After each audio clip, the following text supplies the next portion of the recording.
Zulkarnain sir খান, simple প্রশ্ন, আহ, আনিস আলমগীরকে কেন গ্রেপ্তার করা হলো?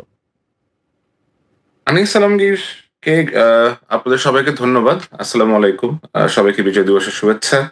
আহ, জনাব আনিস আলমগীর, যিনি একজন সাংবাদিক, সাংবাদিকতার সাথে এই মুহূর্তে হয়তো উনি ওতপ্রোতভাবে জড়িত নেই। উনি এখন হয়তো প্র্যাকটিস করছেন না জার্নালিজম। উনি বিভিন্ন টক শোতে অংশগ্রহণ করেন, তার নিজের মতো করে জীবন যাপন করেন এবং সামাজিক যোগাযোগ মাধ্যমে নিজের মন্তব্যগুলো তিনি প্রকাশ করেন।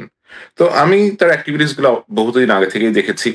উনি জুলাই আগস্ট আন্দোলনের সময় বেশ বিতর্কিত ভূমিকা রেখেছেন। এখন উনি তো একজন ইন্ডিভিজুয়াল, একজন ব্যক্তি।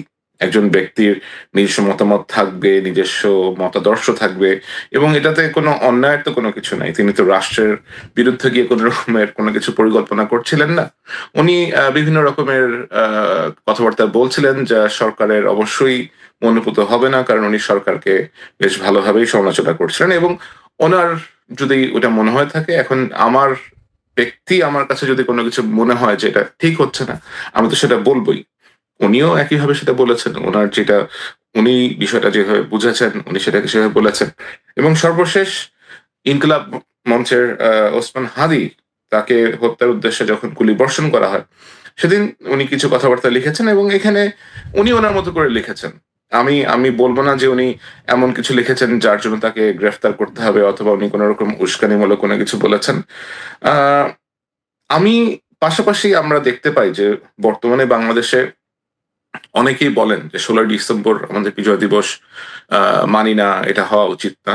আমাদের দেশের বুদ্ধিজীবীদেরকে কারা হত্যা করে, ভারতীয়রা হত্যা করেছে, এই ধরনের বহুত রেটরিক, এই ধরনের বহুত বাজে কথাবার্তা ইদানিং অনেকেই বলেন।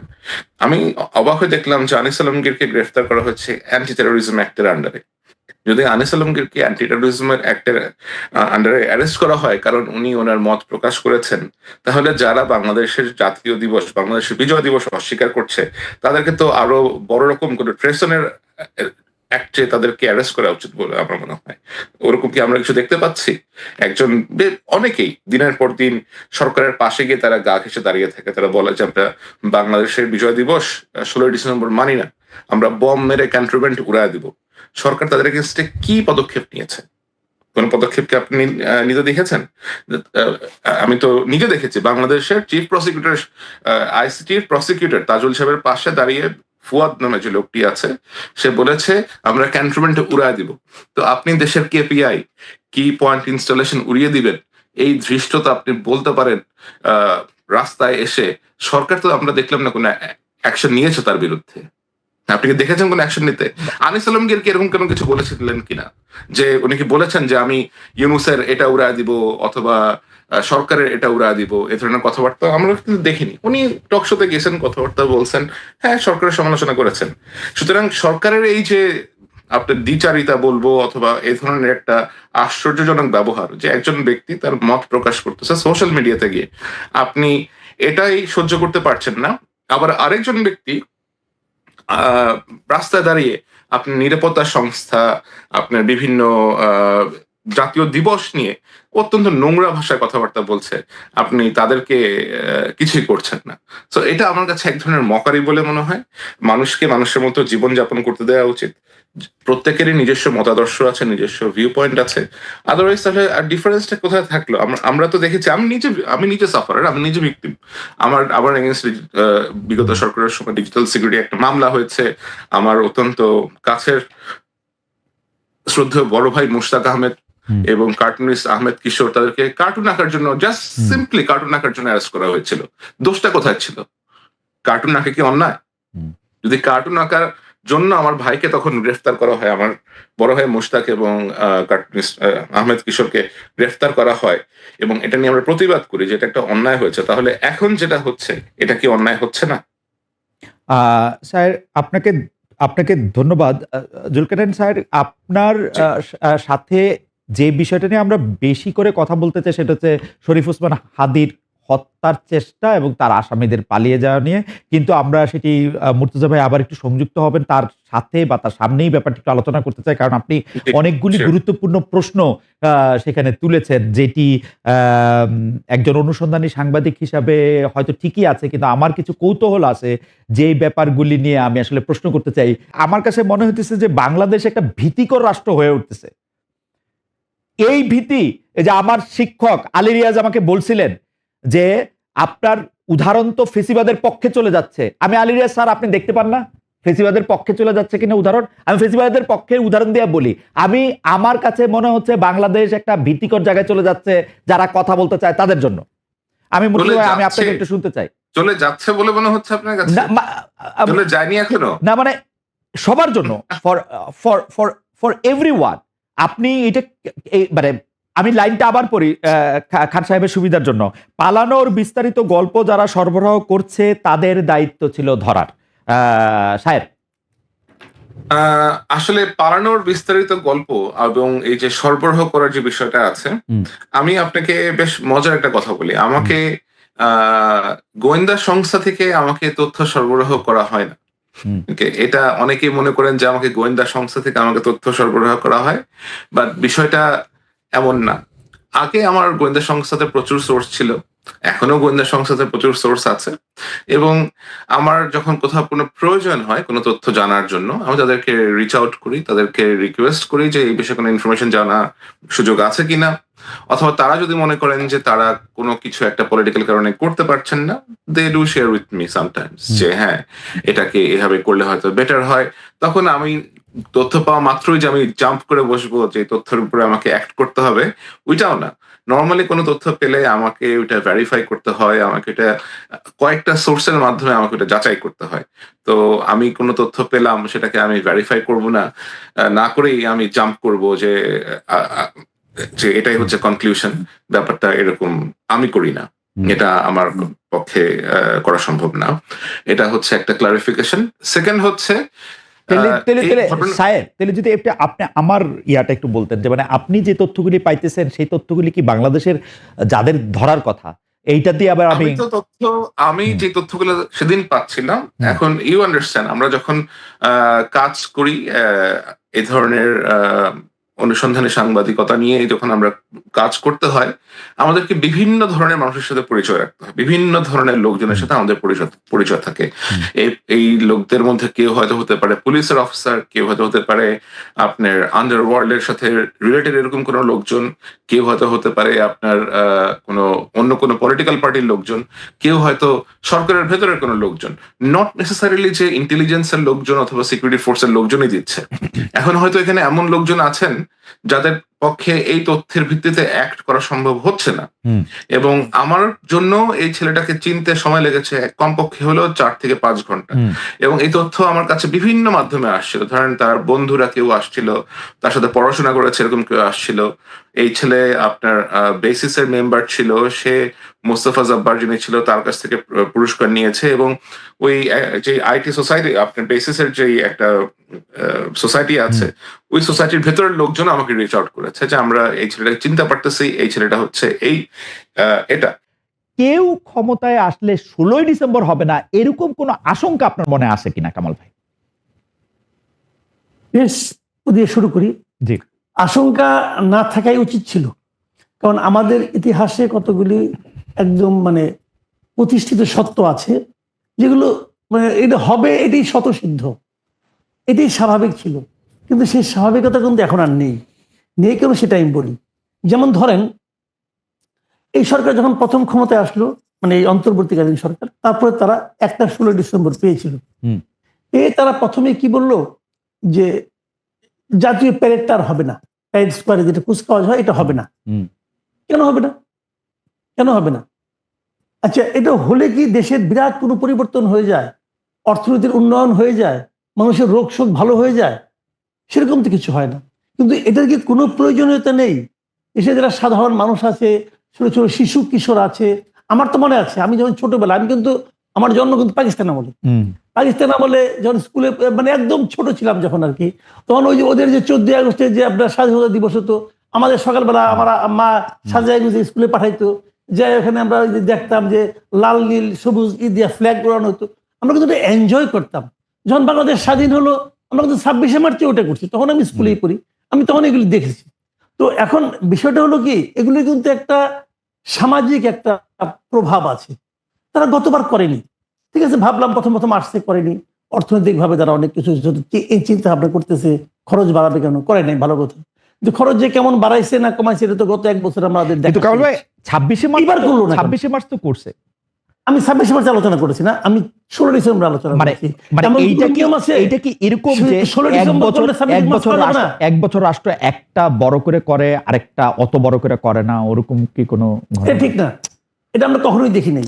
আচ্ছা, বাংলাদেশের স্বাধীনতার পর থেকে আওয়ামী লীগ 26শে মার্চ। আসছে, বিএনপি আসছে, জাতীয় পার্টি আসছে, আবার আওয়ামী লীগ আসছে, আবার বিএনপি, সবাই আসছে, প্রতিবারই এটা হয়েছে। এখন তাহলে কি এইটাই হলো? দেখেন, একটা কিন্তু ধারণা কিন্তু অনেকের মধ্যে প্রচারণা আমি দেখি, অনেকে কিন্তু এটা বলার চেষ্টা করে। যেমন আমি দেখলাম ওই দিন যে 16 ডিসেম্বর নাকি বিজয় দিবসই না, এটাও কেউ কেউ বলছে। এখন যারা এই ধরনের কথা বলছে তাদেরই কি প্রভাবে এটা হচ্ছে না? হতে পারে। অনেকে বলছে যে 16 ডিসেম্বর আসলে আমাদের বিজয় হয় নাই, ওই দিন তো পাকিস্তান আর্মি তো আমাদের কাছে সারেন্ডার করে নাই, অতএব এটা বিজয় দিবসটা, এটা ইন্ডিয়ানদের বিজয় দিবস, বাংলায় লিন না, এটা বলছে অনেকে। তো এখন এগুলো নিয়ে আমি বাহাস করতে পারি, কোনো সমস্যা নাই, কিন্তু ওইটা তো প্রশ্ন না। প্রশ্নটা হলো কি, সরকার কি করছে? সরকার কিন্তু এবছরও পালন করছে না, এবং কেন করছে না তার কোনো ব্যাখ্যাও কিন্তু সরকার দিচ্ছে না। সরকার মনে অত বেশি কনভিন্স না যে 16 ডিসেম্বরে আসলে বিজয় দিবস হিসেবে পালন করা উচিত, এরকম মনে হইতেছে। কারণ যেহেতু তর্কটা আছে, মুক্তিযোদ্ধাদের মধ্যে থেকে কেউ তর্ক চলছে। বলি দেখেন, জি, যে এটা মনে সরকার আছে ক্ষমতায়, জি, তারা কনভিন্স না, রাইট। এখন যদি সরকার কনভিন্স না হয় তো যে কোনো পলিটিক্যাল পার্টিও কনভিন্স না হতে পারে, রাইট। সেই জন্য আমার কিন্তু অনেস্ট কোয়েরি ছিল যে জামায়াতে ইসলামী কনভিন্স কিনা যে 16 ডিসেম্বর বিজয় দিবস না। তো উনি বললেন যে অবশ্যই পালন করবেন, রাইট। শিশির মুখের সাথে জবাব দিলেন যে অবশ্যই করবে, তারা অবশ্যই করবে, তারা হ্যাঁ। তো convinced। কিন্তু সরকারের মধ্যে জামায়াতে ইসলামের মধ্যে যে ঝামেলা নাই, সেই ঝামেলা আমি সরকারের মধ্যে দেখি, এটা ইন্টারেস্টিং। কিন্তু দেখি এটাই তো আপত্তিকর এবং হতাশাজনক। জি, মানে এই সরকার যে আসলে কি, ওই সরকার যে একটা কথা বলছে না, রিসেট বাটন টিপা দিছে, এখন রিসেট বাটন তো টিপছেন, এখন কোত্থেকে আবার শুরু হবে? এখন ওনারা কি 47 থেকে শুরু করতে চান, নাকি আরো আগে থেকে, নাকি পলাশী যুদ্ধ থেকে শুরু করতে চান? এটা যেন বুঝতে পারছি। আচ্ছা, ক্লিয়ার না আমার মনে হয় যে কামাল ভাই, আমরা এই প্রসঙ্গটা ক্লিয়ার। আমরা যেহেতু অনেকগুলি বিষয় নিয়ে কথা বলবো, আমরা একটু দর্শকদের মতামত একটু আপনাকে শোনাতে চাই। একজন দর্শক আপনাকে প্রশ্ন করেছেন, আরেকজন দর্শক শিশির, অনেকেই প্রশ্ন করেছেন, আমি দুটো প্রশ্ন বাছাই করেছি। একটা দর্শক প্রশ্ন করেছেন যে আপনি ইন্ডিয়া কেন গিয়েছিলেন কামাল ভাই, যদি ছোট করে বলতেন।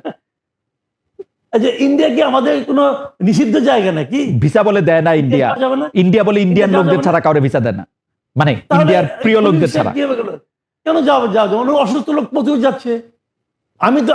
আমি যখন ইন্ডিয়াতে যখন আসলাম, বাংলাদেশ বিমানে আসছি, সেই বিমানে আমি দেখলাম যে পেছনের 3 জন লোক ছাড়া সমস্ত সিট ভর্তি, এবং তারা সবাই বাঙালি। তো সমস্যাটা কি হয়েছে? এত লোক গেছে না। আচ্ছা, এখন আমি কথাটা বলি, এই জিনিসটা হলো ইন্ডিয়া গিয়েছে, আমি বলি আপনাদের, বলার কোনো সমস্যা তো নাই। আমার ছেলে দার্জিলিং এ পড়ে, আমার ছেলে, হ্যাঁ আপনি প্রশ্ন করবেন আপনার ছেলে দার্জিলিং এ পড়ে কেন, সেটাও বলি না ভাই। এখন সমস্যা হচ্ছে কি, আমি যখন আজকে রাতে একটু বাথরুমে যাবো, তখন প্রশ্ন করবেন আপনি বাথরুমে যাচ্ছেন কেন? কারণ আপনি পাবলিক পারসন ভাই, আপনি জনপ্রিয় লোক। আপনি, আমার ছেলে কেন দার্জিলিং বসে আমি বলি আপনাকে। আমরা স্বামী স্ত্রী দুইজনেই চাকরি করি। জি, আমি এই ছেলেটাকে কার কাছে বাসায় রেখে যাব, কি করবো না করবো, এটা আমাদের একটা টেনশন ছিল, এবং সেজন্য আমি কম খরচে, আমার এখানে যে খরচটা হতো এর চেয়েও কম খরচ অথবা এরকম খরচে আমি এমন একটা নিরাপদ জায়গা খুঁজতেছিলাম। আজকে থেকে 3 বছর আগে আমার ছেলেকে আমি দার্জিলিং এ পড়তে পাঠিয়েছি, তার আরো 1 বছর আছে। ওকে, এখন একটা পর্যায়ে সে আছে, এখন যদি ইন্ডিয়া সে আমার যুদ্ধও লাগে তাও কিন্তু আমার জন্য খুব জটিল অবস্থা হয়েছে। তাকে আনতে গিয়েছিলাম ভাই। শুনেন, তার পরীক্ষা শেষ, আরো বলি না, শেষ করি তাহলে বুঝবেন, আরেকটু বলি। তো ওখানে গিয়েছিলাম, আমরা স্বামী স্ত্রী দুইজনেই গিয়েছিলাম। দুইজনে যাওয়ার পর আমার স্ত্রী বললো যে উনি একটু আজমির শরীফে যেতে চান। তো আমি বললাম ঠিক আছে চলো, যে আজমির শরীফে জয়পুরে গেলাম। আজমির থেকে যখন আমরা ফেরার সময় দেখলাম যে প্লেনে দিল্লি থেকে ঢাকার যে ভাড়া, কলকাতার চেয়ে ঢাকার ভাড়া তার চেয়ে বেশি।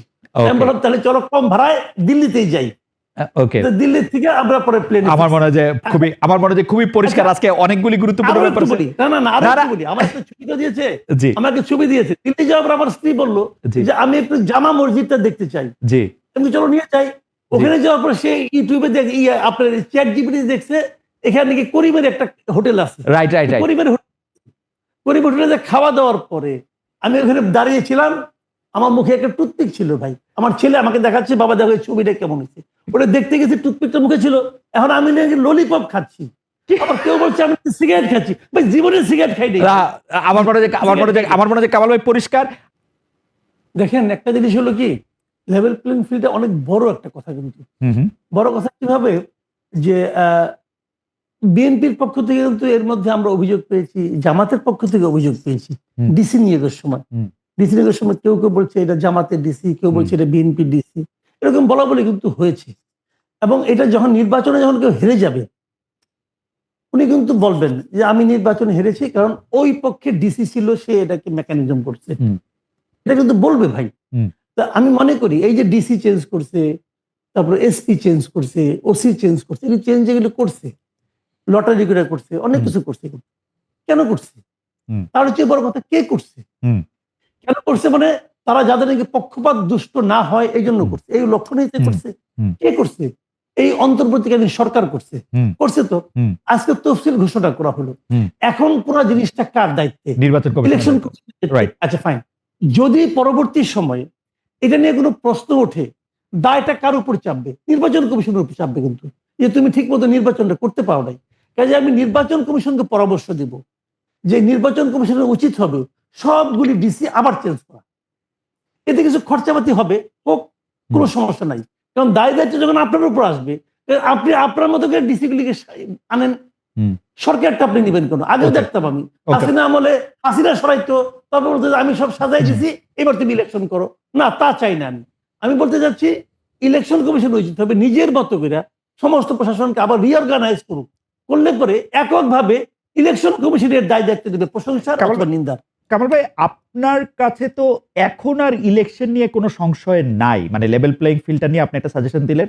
কারণ কেন আমি এই প্রশ্ন করতেছি, আপনার কথায় আমার বারবার মনে হচ্ছিল যে ডক্টর ইউনূসকে আপনি এতই অপছন্দ করেন এবং বারবার উনার উপর আপনি একটা আরোপ লাগাচ্ছেন যে বা দোষ আরোপ করতেছেন যে উনি ক্ষমতায় আর ছাড়তে চাইতেছেন না বা ক্ষমতা ছাড়তে চান না।